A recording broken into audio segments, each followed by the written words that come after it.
You know, right now we're doing water temperature 65-ish range, and there's fish that have already spawned because the water temperature's been as high as 70, and there's fish just moving up to spawn on this next full moon.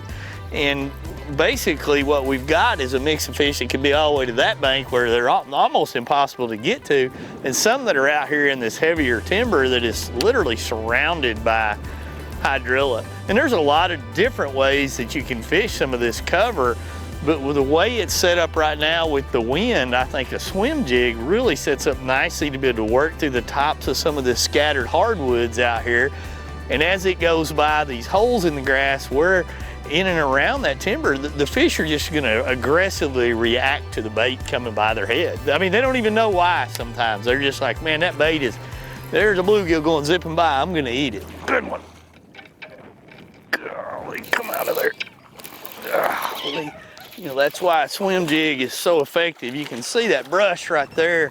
I just reeled it through that 4 trees. There are little forks in the tree right there, and bam! I mean, he just come up and smashed it right away. You know, that's a good aggressive bite. And there's been a lot of boats come through here a lot of times with spinner baits, and it's just a different look.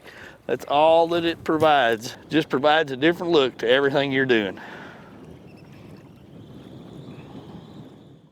You know, for me, there's a lot of different nuances to fishing a swim jig.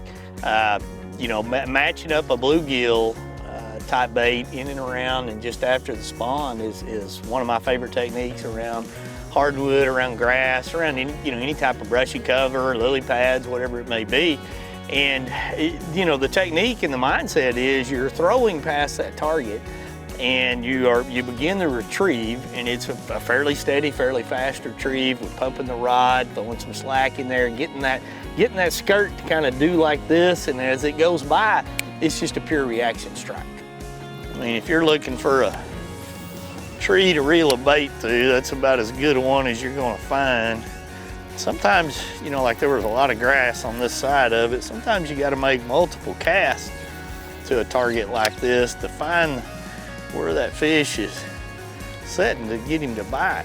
Sometimes you can just reel it through there one time and get that bite. So you just kind of got to let the fish tell you what they want. Are they the front, back, side, middle, or are they even there? Looks like he's not even there. God, what a strike. God, the fish jumped all the way out of the water. That is swim jig fishing right there.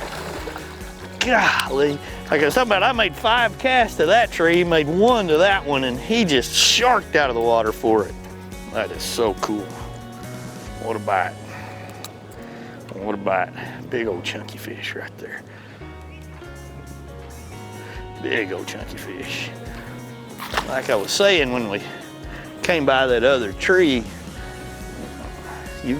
perfect looking tree.